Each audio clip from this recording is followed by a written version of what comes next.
మూసీ నిద్ర అనంతరం ఎల్పీ నగర్లోని పలు కాలనీల్లో ఎంపీ ఈటెల రాజేందర్ పర్యటించారు. పాదయాత్ర చేస్తూ కాలనీ వాసులతో ముచ్చటించారు. మూసీ ప్రాంత ప్రజలంతా ధైర్యంగా ఉండాలని చెప్పడంతో కాలనీ వాసులంతా సంతోషం వ్యక్తం చేశారు. ఈ సందర్భంగా రాష్ట్రంలో కాంగ్రెస్ పాలన అస్తవ్యస్తంగా ఉందని ఈటెల వ్యాఖ్యానించారు. మూసీ ప్రక్షాళన పేరుతో 3 నెలలుగా పేద ప్రజలను ఇబ్బందులకు గురి చేస్తున్నారని ఈటెల ఆరోపించారు.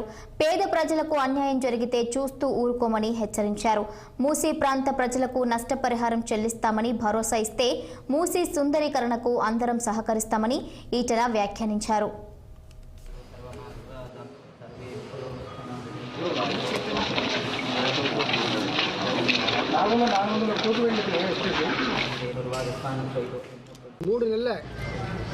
పనిగిరి కాలనీ కావచ్చు, మారుతి నగర్ కావచ్చు, ఇక్కడ తిరుగుతున్నప్పుడు ఎంత భయంకరమైన సత్యాలు బయటకు వస్తున్నాయంటే, మీరు ఇప్పుడు షూట్ చేసుకోండి. ప్రతి ఇంటి యజమాని కోర్టుకు పోయి 20,000 30,000 రూపాయలు ఖర్చు పెట్టుకొని 50,000 ఖర్చు పెట్టుకొని మా ఇల్లు కూలగొట్టద్దని చెప్పి స్టే తెచ్చుకున్నారు.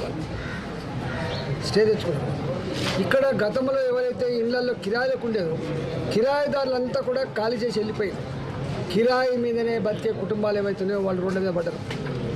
ఇక్కడ 3 నెలలుగా 4 నెలలుగా ఓ ఇల్లు అమ్ముదామంటే కానీ ఓ ఇల్లు కొందామంటే కానీ ఎక్కడ లేదు. ఇక్కడ ఒకవేళ తన కొడుకు అమెరికాకు పోవాలంటే, తన బిడ్డకైనా పెళ్లి చేయాలనుకుంటే, లేకపోతే తనకైనా ఆపద వస్తే ఇల్లు అమ్ముకునేటువంటి ఆస్కారం లేదు. ఇక్కడ బ్యాంకు రుణాలు రావు. ఇక్కడ ఏదైనా ఇల్లు బ్యాంకులో పెట్టి తెచ్చుకుందామంటే బ్యాంకు రుణాలు రావు. ఇవాళ ఇక్కడనే సాగర్ అపార్ట్మెంట్స్ అని కూడా కడుతున్నారు.